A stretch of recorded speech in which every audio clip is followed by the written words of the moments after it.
Good morning and welcome. It's another edition of Business Morning. Thank you for joining us. I'm Chimeze Obi Iwagu.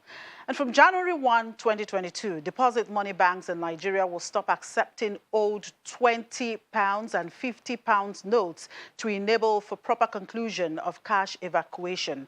The Bank of England had announced the withdrawal of paper £20 and £50 notes after September 30, 2022, given a year notice to customers and the global banking community.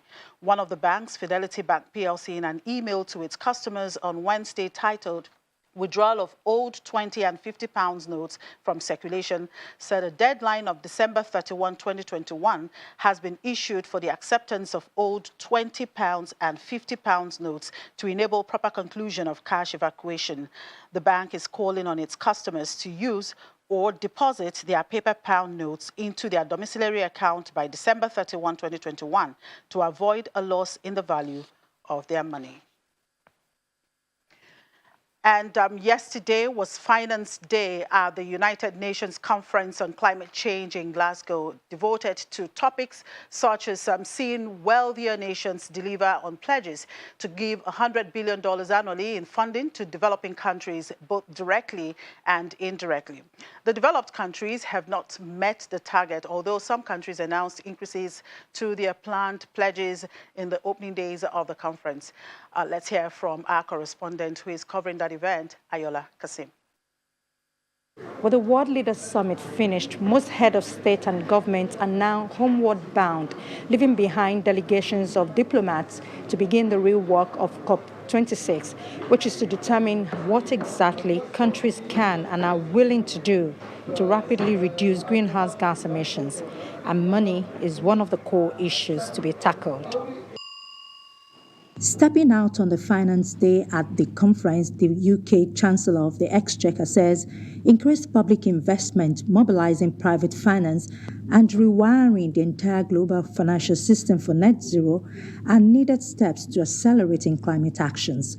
He also acknowledges that the G20 countries know the impact of the double tragedy of COVID-19 and climate change on developing countries and are now committing to fulfilling their promises.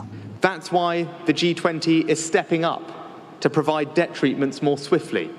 It's why the IMF are providing a new $650 billion allocation of special drawing rights. And it's why we're going to meet the target to provide $100 billion of climate finance to developing countries.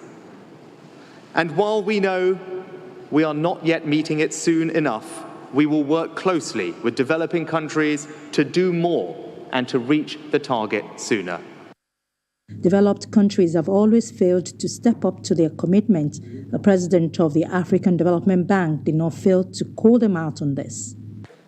The $100 billion per year promise of developed countries are simply like lifeboats for developing countries, so they do not drown in the face of existential threats of climate change. Promises made must become promises kept. As we look to COP27 in Africa, let's make sure that promises made right here in Glasgow are fully kept. To some, the success here in Glasgow will be judged on how much negotiators stand with vulnerable people who suffer most from the impact of climate change. If there is no stream of finance that is now provided to developing countries and vulnerable people, we will call COP26 a failure. 6 years ago, Paris set the destination. The call now is for Glasgow to deliver the money. From the venue of COP26 in Glasgow, Ayola Kasim, Channels Television News. And back here, there is no doubt Nigeria and South Africa relations have experienced a roller coaster ride with a significant impact on peace, sustainable development, and regional integration in Africa. Despite concerns about xenophobia between Nigeria and South Africa, bilateral ties between the two countries hit $2.9 billion in 2020, with hopes of improved trade with the African Continental Free Trade Area. Earlier last month, Nigeria's High Commissioner to South Africa announced the plans by President Cyril Ramaphosa to embark on a state visit to Nigeria this month. Ahead of this visit, we found it pertinent to look at trade relations and bilateral ties between these two countries and the expectations from this expected visit. We will have this conversation with the former chairman, Nigeria-South Africa Chamber of Commerce, and of course, the chairman of Phillips Consulting, Mr. Folusho Phillips. Good morning, Mr. Phillips. Thank you so much for joining us on the program. We do appreciate your time. Good morning. Nice to be here as usual. So tell me, what's your assessment of the level of trade and investment relations between Nigeria and South Africa, and how fast is it growing? I think we've got to have a bit of a historical perspective because way back in the early 90s, when Nigeria opened up with South Africa, not South Africa itself opened up its doors to the rest of Africa, there's a lot of excitement about what can be done, a lot of discoveries made by other African countries with respect to South Africa and what South Africa had to offer. And I must say that it started off in a pretty aggressive way. There were a bit of quiet trepidation on both parts until we sort of discovered our strengths. And we kicked off pretty well. If you look way back in 2001, the total bilateral trade value was about 3.2 billion. But by 2014, it had multiplied itself 12 times over to about 36.6 billion dollars, I'm sorry. And these trade volumes have increased and gone up and down in various ways. And a lot of products, vegetables, fertilizers, mechanical parts, chemical parts, agricultural products, were things that were going back and forth between the two countries from a trading point of view. Of course, we can't forget the great MTN arrival, which sort of changed the dynamics between both countries. But the fact remains that there was a lot of activity that was going on. You find that South Africa buys a tremendous amount of oil from Nigeria. And I think from that point of view, the positive balance that we tend to have in South Africa is mainly from oil. What South Africa itself sells to Nigeria is one that offers South Africa a higher value. And the example I always give is that if you buy a bottle of wine from South Africa, there's a huge portion of the South African economy that's been involved in producing that bottle of wine. So the financial impact is a lot higher than when you export a barrel of crude oil, in which the value added is very, very minimal. So South Africa, from a point of view over the years, have gained a lot more in terms of value creation, value addition to the economy compared to what we've gained in just exporting crude oil and getting cash. I think going forward, we had a bit of a dip during the times when, again, oil prices went down. You find that again reduced the amount of financial interaction between both countries. But beyond that, I think both countries have come to accept the way we're going to work. And there's a lot more can be done. And I think with all the binational and various intentional actions by both countries might help to improve that situation. But the bottom line is that, yes, we've established a trading relationship. It's very much in line with what happens to the global economy and all those challenges we face with trade and internal structure of managing trade in Nigeria. But moving forward, I think there's a lot that we can discuss, and there's a lot that the two presidents can discuss when Cyril Ramaphosa comes down in a few weeks' time. In specific, what are the key things you think the Nigerian government can actually push when the president eventually meets President Ramaphosa? Well, I think that the first thing is that Nigeria itself, first of all, the starting point is to really lock down on the binational. There are a lot of agreements that have been signed. I think it was about 30 of them. The last time when we made a visit to South Africa, I think it was in 2019 or so, about 30 agreements were tidied up again, which had to do with telecommunications, aviation, trade, economic relationships, and even information technology. And the whole idea was to get the binational commissions to agree on these things. But one flaw that took place at that time was that we found that the binational commissions until now actually excluded the private sector. And the private sector was never included in business transactions that were being arranged by both countries. But I think that lesson has been learned. In terms of the kind of things that can be done, I think information technology is one major one that we can look at, because that's where Nigeria, really, funny enough, we have our strengths. We're not a manufacturing nation, so our technological capabilities mechanical capabilities is a lot less than what South Africa, compared to South Africa. But certainly in the soft skills, in the intellectual skills, I think there's a lot that we're doing. And even if you look at what Nigeria is doing in South Africa, we have a predominance of doctors and accountants and lawyers. And even if you push it further in the area of the arts, we're doing a lot with music, with fashion. And a lot of these things do add up to revenues. So we've got to build on our strengths. Like I said, we're not a mechanical organized country, and where we rely on our people to be able to deliver. And I think we're doing that very, very well.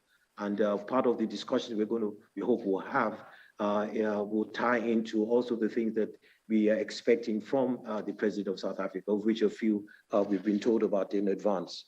Yeah. Now, there is also this issue of free visa N3 and, of course, the yellow fever card requirement. A lot of people believe Nigeria is not really serious about negotiating these things out. Is that the case?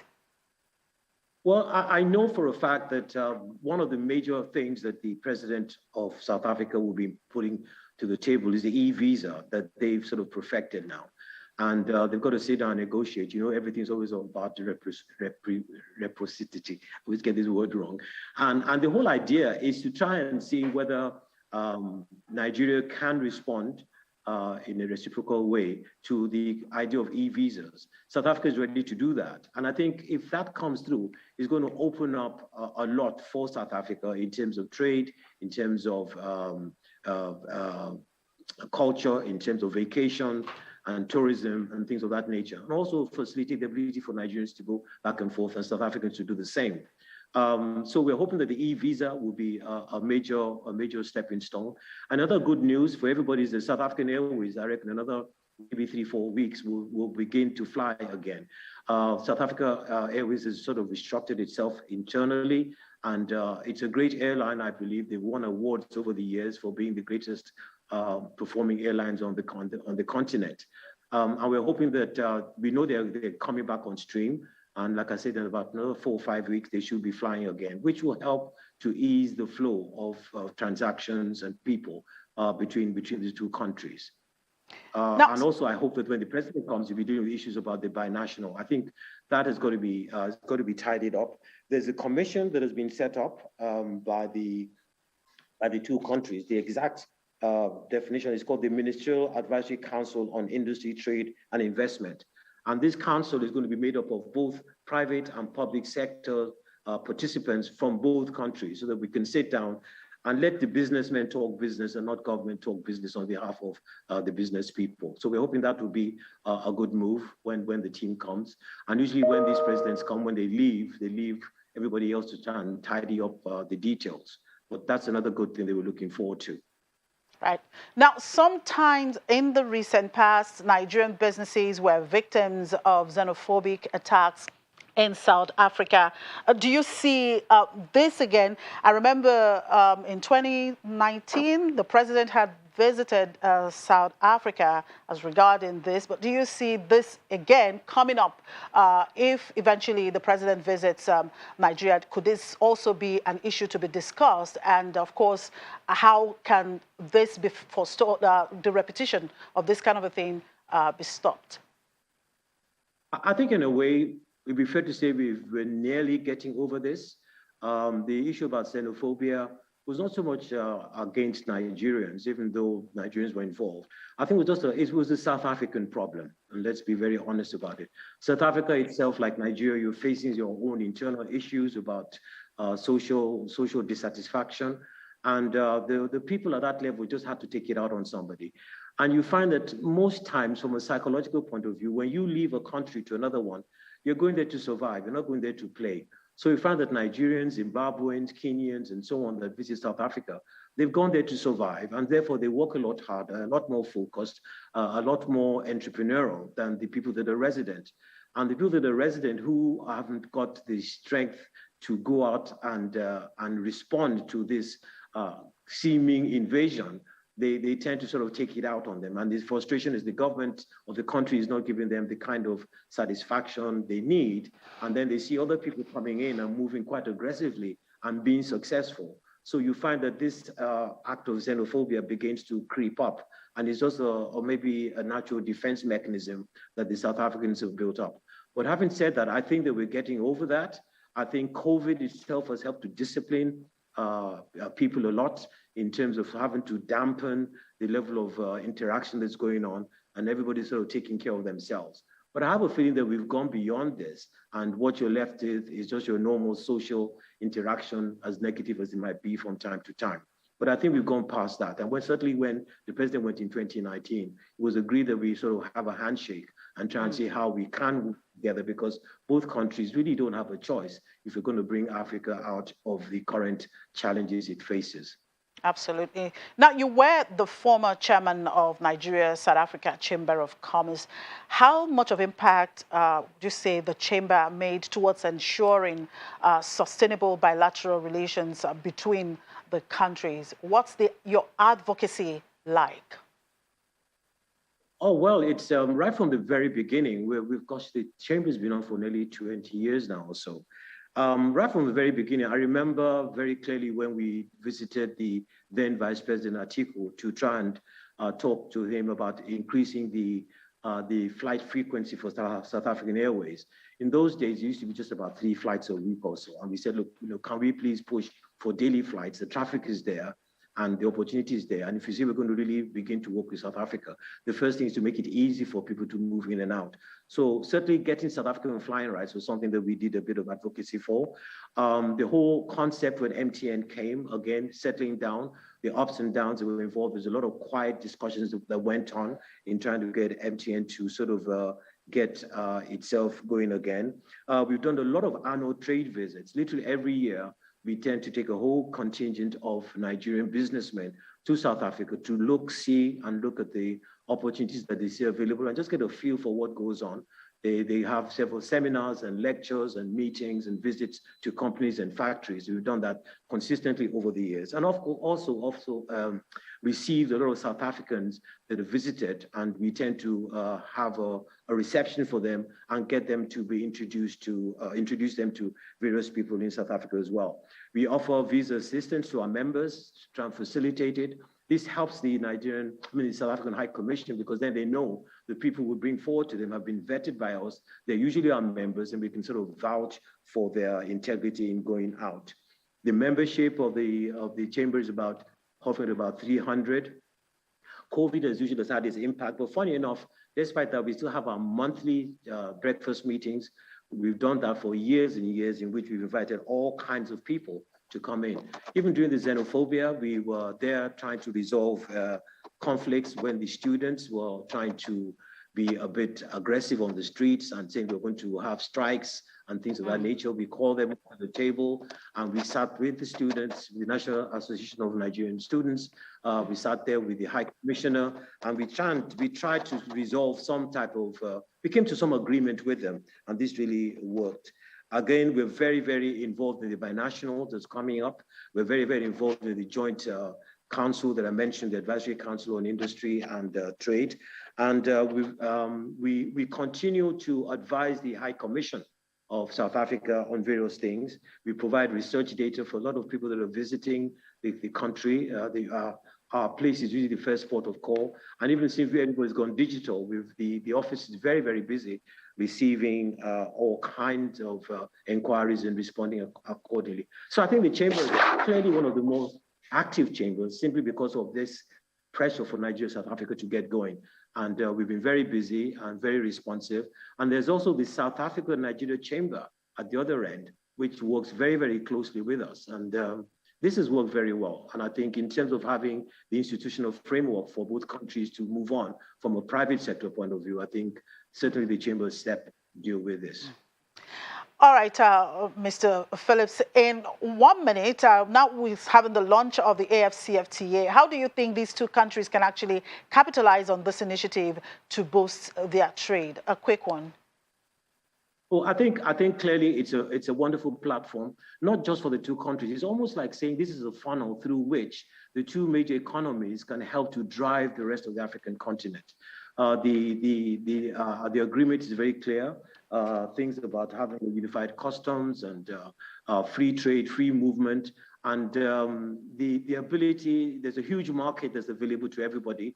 And in the process, you find out that there's much that can be done in ensuring that the various countries that are linked to Nigeria, South Africa can ride on the back of these two countries, accepting that this free trade zone and this agreement that's been signed can actually turn into something that is very, very useful. And I just remembered also that we mustn't forget, just on a sidebar, that Access Bank acquired a bank in South Africa, Grow Bank. And yes, and this is an area that we think that from a strategic point of view, Nigerian companies have found it a bit tough operating in South Africa simply because of the Black economic empowerment rules that exist. And you find that ownership rules about locals having share ownership and things of that nature.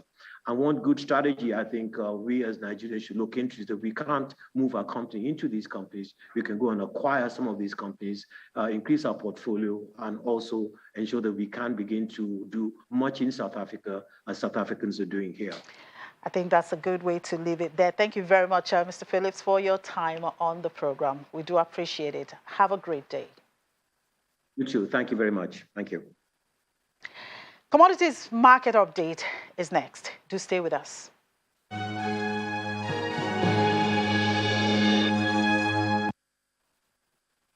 All right, let's kick off this segment from the global oil market as prices extended declines in early trade today, pushing U.S. futures below $80 a barrel after Iran and world powers agreed to resume nuclear talks this month that could lead to the removal of U.S. sanctions on Iranian oil, increasing global supplies.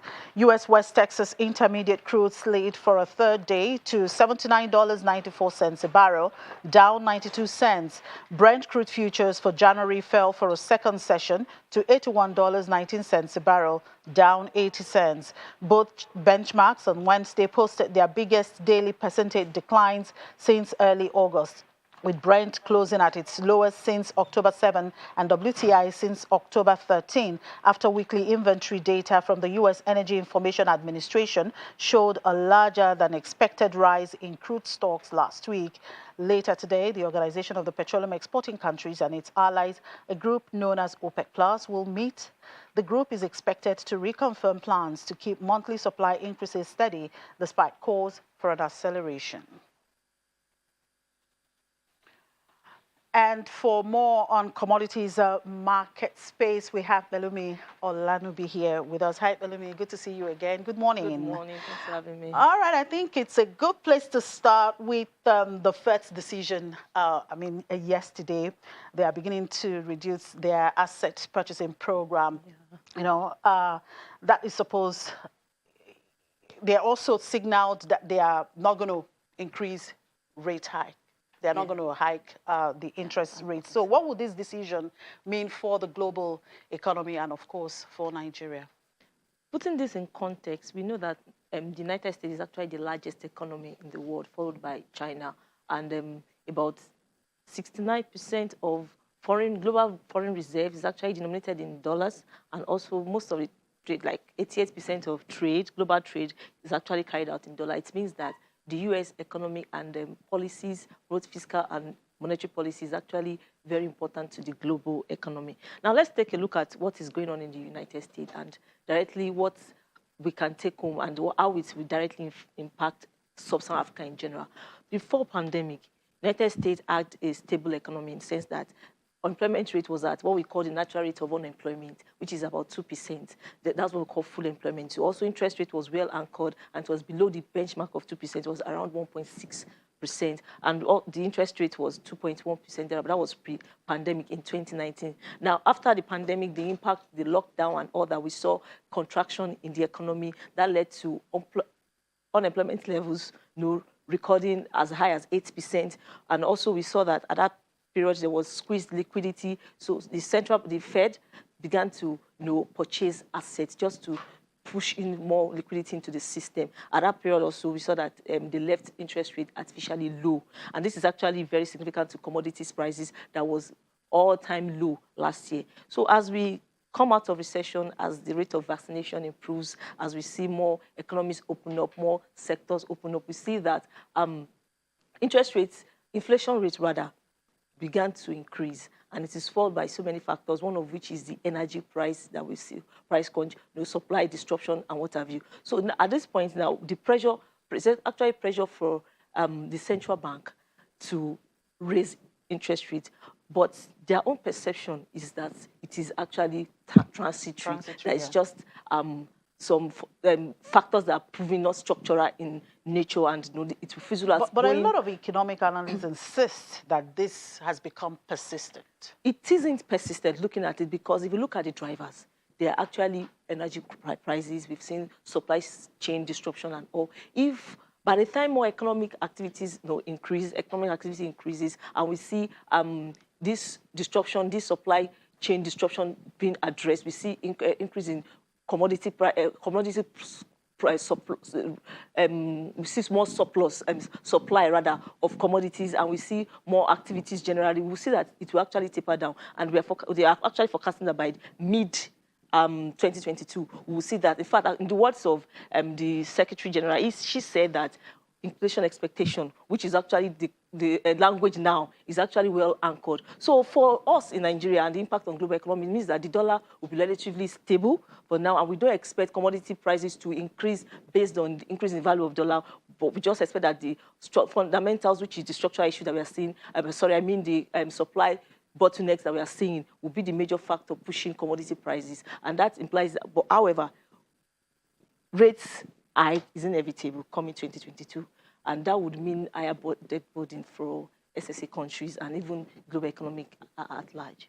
Now, the Fed decision to taper its bond purchases, of course, is expected to, help rein in its inflation. But you talked about the rising energy prices, which, of course, is also contributing to the inflation that we are talking about. Now, this tapering now, is it enough to actually rein in this inflation? If we look at the balance sheet of the Fed right now, it's actually as high as we have $8.56 trillion.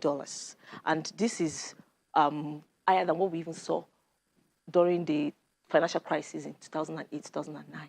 And we've seen that the Fed have started to taper down in the quantitative easing, even asset purchase and all, just to reduce liquidity. This will have a minimal impact, because if they increase interest rate at this point, it's going to cause more destruction as it were, but it will have a minimum impact that can be managed to see what is going on. And if inflation expectation is well anchored, we would see that as projected, as expected, by the mid-year 2022, we should see global inflation taper down. Right. Now, OPEC, of course, is meeting today, and the U.S. is currently still pressuring the group to actually raise supply to help it, keep a lid on inflation. Now, do you think the group will actually succumb to this pressure?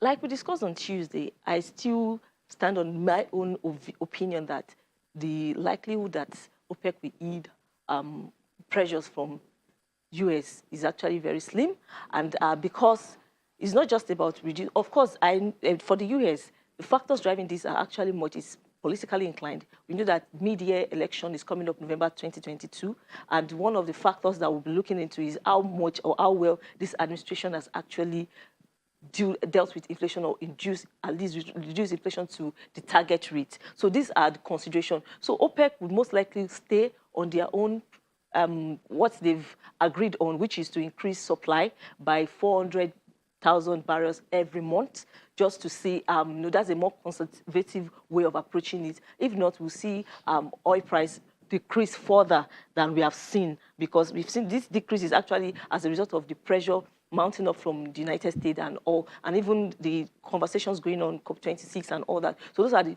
sentiments driving this price right now. But if they eventually decide to increase it to the pressure, we will see our price decline as far as probably some analysts are of the view that they don't see OPEC actually succumbing to this pressure, because the COVID-19 is still there. It's still there. So there is still Yes, this it's still fear there. that, I It's mean, still there. demand will also Yes. still be, affected. It's so still there. Perhaps this is not the right time The to recovery is actually progressive. As we are saying, the rate of vaccination, like we all know, globally now, the rate of vaccination is actually skewed more to the developed countries. They've vaccinated to as high as 70% of the population, while in developing countries like we have even in Africa is as low as 6%. So it shows that the rate of vaccination and the threat of COVID-19 is still very potent. And these are the considerations that we put together before any major decision is taken. Now, of course, it's obvious that the concern of the U.S. has to do with inflation. And at the just concluded annual meeting of the IMF and World Bank, it was also one of the concerns that delegates there raised the rising, global inflation, and talking about how countries or monetary policy authorities can actually try to draw a fine line between supporting recovery and, targeting inflation. Now, a lot of people, I mean, investors, I'm sure, will be cracking their head now. Okay, what do we use as a hedge against this inflation? Some people would say gold, or should we go to crypto? Oh, in my own opinion, it depends on your own investment. I'll use the word your appetite, your risk appetite. So to some people that want to go all out, they can go as far as probably investing a huge part of their investment stock in crypto, whilst the conservative one will still stay around some yield bonds, assets that are still yielding fair rates. But it depends on your appetite, actually, for this kind of investment to hedge against. But in commodity space, some people actually engage in this forward contract to see how they can still hedge against, at least minimally, to hedge against the rising prices. All right, let's look at the ongoing COP26 summit. Of course, Nigeria committed to meeting targets by 2060. What does that tell us?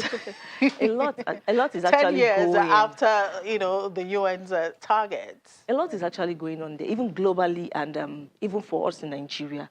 Now, Nigeria actually signed this Paris Club in 2017. It shows that we are actually committed, and the way our president actually represents and all he mentioned, it shows that we actually in this conversation. And he also raised that in the bid of transitioning, we don't cause energy crisis, even in Africa.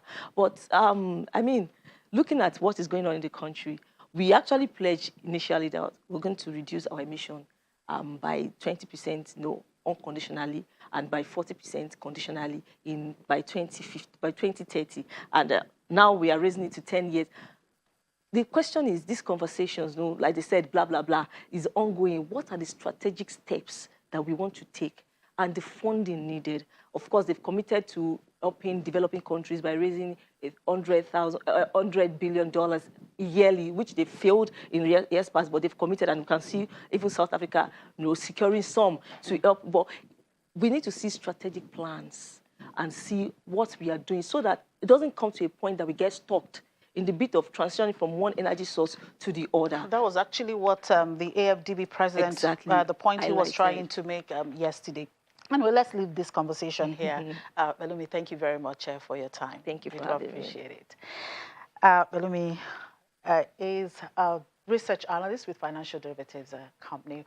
Let's do an opening call to the market, and we have Anete there. Well, Anete, it's not all about the trading figures today. Let's talk about the FMDQ award.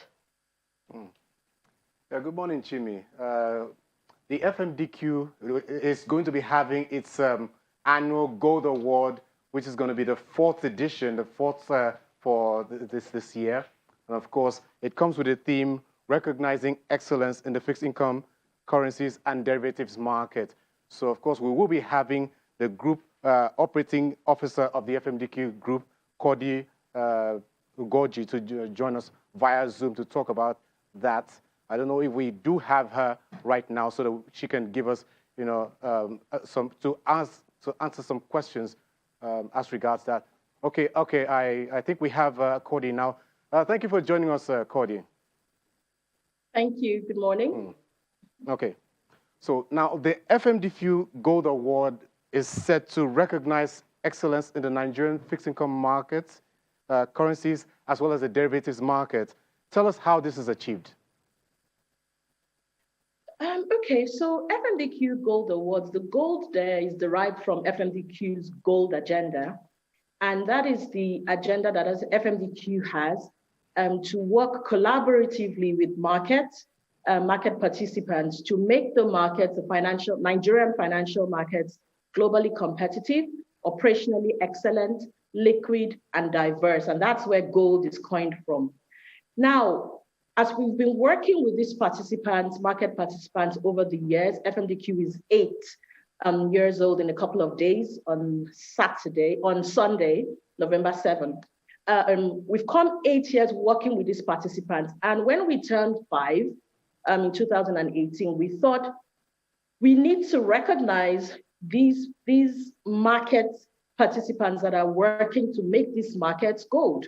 And that's where the FMDQ Gold Awards was born from. So for the Gold Awards, we looked through, this year we have 29 categories across the 4 market entities of FMDQ, FMDQ Exchange, FMDQ Clear, FMDQ Depository, and FMDQ Private Market. So I think we seem to be having some technical challenges there. I don't know if we still have, okay, Cody, can you kind of continue, please? Okay, thank you. So we've looked at it across the 29 awards across FMDQ Exchange, FMDQ Clear, FMDQ Depository, and FMDQ Private Market. And we've come up with those participants, we just come up with, using data for one end, and then using, a voting mechanism for the other end to come up with participants that we think that we should give these awards to this year. So it's pretty much driven by data, or it's what the market wants, the FMDQ members and clients have voted for. And that's what we've done this year. So we'll be looking at 29 categories this year, and we're looking forward to publishing this tomorrow, where we'll see the winners of the FMDQ Gold Awards. But as a broad theme, the essence of the Gold Awards is to recognize all market participants. It's not just those who win. We have finalists, but we have also those who may not be finalists, but who have also contributed to the market. In everything in life, something must come first or second. But we're not despising those who have worked very hard to get this market to where it is. So really, for FMDQ Gold Awards, I would like to just say congratulations to all market participants. Congratulations to the finalists. Congratulations to the winners. Okay, so now with that being said, we're still in the post-COVID-19 economic recovery period. So now I wanted to tell us, how have the FMDQ markets fared so far, especially as this recovery is concerned? Well, it's been, we all know that we're just coming up from an economic recession. FMDQ markets have not been shielded from this. But I would just also like to say that what we've seen in the market, even last year in the heat of COVID, and this year as we have begun to take a few steps away from that heat, one of the things that we have realized is how resilient the Nigerian financial markets and its participants are. We have still seen quite a lot of things happen in FMDQ markets. We've seen the SEC come up with rules to support the market. We've also seen the SEC in an unprecedented manner registering CCPs in the country, and FMDQ Clear has become a CCP in the country. This is one of the things that would help drive a thriving derivatives market in Nigeria, something we've been clamoring for. So kudos to the SEC. If we look at the CBN as well, we see that they also have come up with the Infraco Limited, which again is another major and impactful initiative in the market to support growth in the market. If we look at market participants in general, we'll see that the OTCFX futures numbers, even though not as high as prior years, we still have seen significant figures this year of up to about $60 billion. If we look at the market turnover as well, I think that it's amazing that through this whole period, we haven't had one single day of shutdown in the market. And that is testament of the drive and the resilience of the financial market and participants, and also of the processes and the systems that FMDQ has put in place to help drive this market. So all in all, I would say it's been a tough year. If we look at numbers compared to prior years, we'll see that it may not be as great, but indeed for a year of recovery, I think that it can only get better from here. Okay. I think I also would share that optimism with you. So thank you for giving us a piece of information of your Gold Awards. Yes. So that was Kaudi Ugoji, the Group Chief Operating Officer of the FMDQ Group. So Chimi, I would have given you more information about the market, but I think time is not our friend, so we'll make that tomorrow. Congratulations to the winners of this year's FMDQ Gold Award. Okay, we take another quick break now. When we come back, we do an opening call to London. Just stay with us.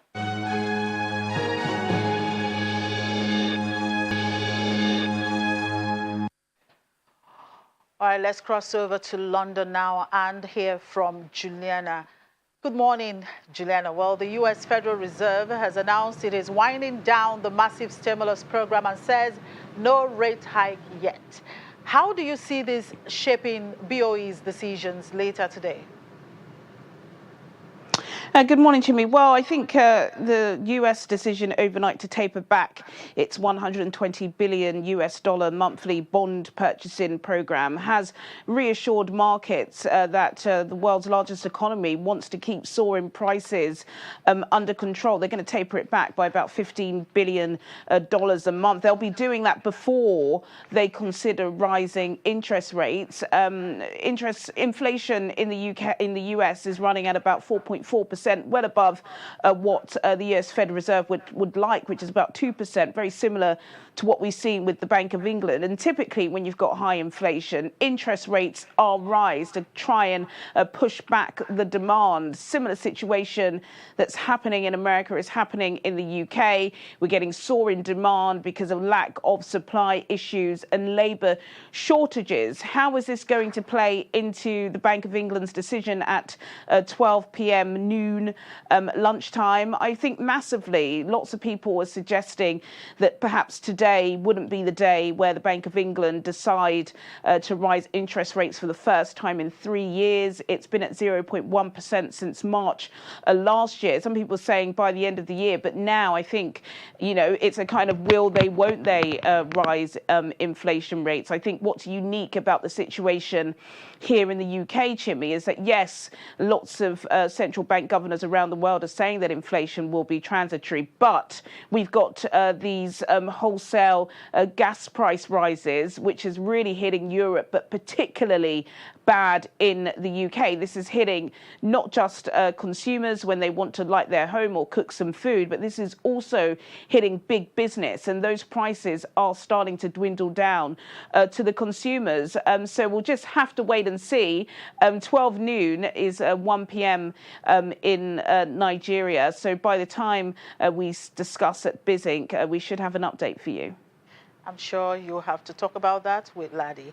Anyway, how are the markets reacting to Fed's decision and in anticipation of the BOE's decisions? Yeah, pretty good. The FTSE All Share is in the green at intraday. Not at intraday. Hopefully, I'm prophesying that it will be in the green at intraday, but at early trade, it is in positive territory again, taking its cue from Asia markets and from the Fed's decision overnight. Really busy day for company updates. I believe we've got updates from Sainsbury's, we've got updates from a couple of banks. So very, very busy, and of course, all eyes are on the Bank of England. Are interest rates going to rise from 0.1%? I think a lot of people are mulling between a 0.25% and a 0.75%, but there are 9 members of the Monetary Policy Committee, so it could be split, but who knows? We'll just have to wait and see. A very popular sentiment from the markets today.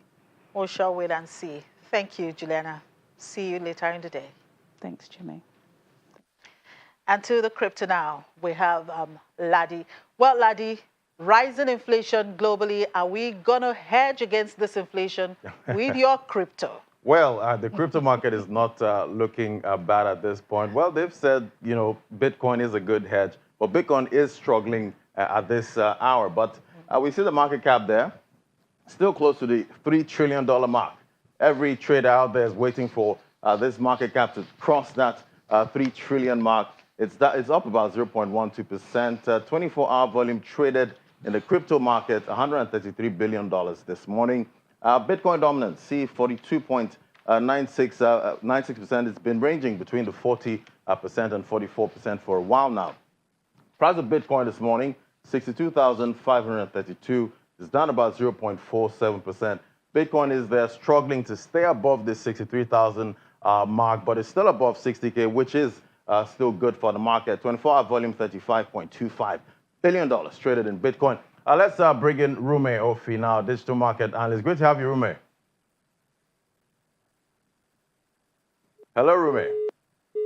Okay, seems we lost our room there. We're getting back. Well, price of Ethereum, $4,579. It's up 0.53%. $20.34 billion traded in Ethereum this morning. Top alts by market cap there, we have only Cardano, ADA there, down about 0.63%. It's $2.05. Obviously, Cardano has had an amazing run this year. Was trading at about 50 cents for a while. Well, we see BNB there, $561, up 2.03%. Solana, they're $243, up 6.78%. XRP still looking good, $1.23. A lot of traders are optimistic that XRP would get to at least $10 this year. It's to be seen for that, with SEC still on their case at this point. Top 5 gainers, we have IOTX there, always popping up and giving 100% gains when you least expected. There's up 116% at 17 cents. Telcoin, 2 cents, up 54%. Let's see if we have Rume now. Hello, Rume. Hello, Ladi. Nice to have you back. Thanks, Rume. Great to have you this morning.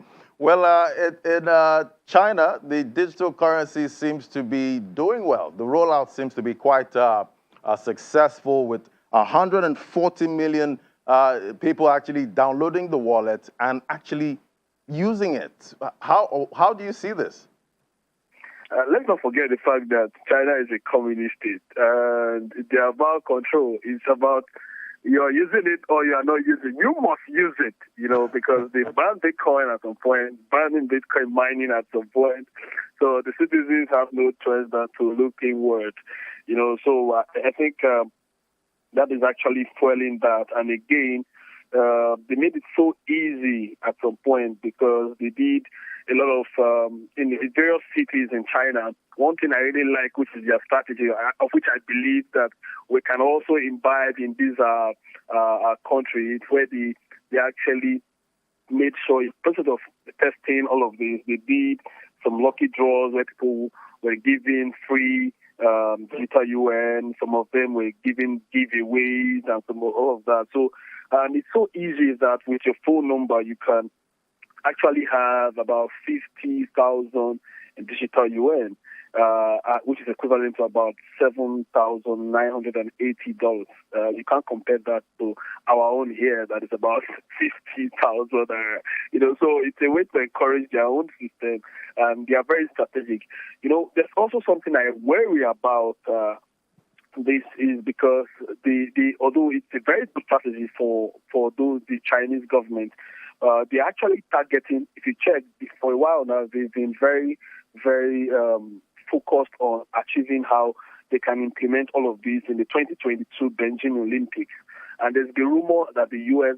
is not going to participate. So if there's a lot of people participating in the Olympics that are going to use the digital UN to do transactions, I think it's going to be more than what we're seeing. Already 150 million transactions have been done. So there's a lot to go that's going to happen soon. All right. Well, we'll hope to be able to use the e-Naira, at some point. But how do you see this impacting the crypto market? Before now, I have this concept, and I think it's going to play out.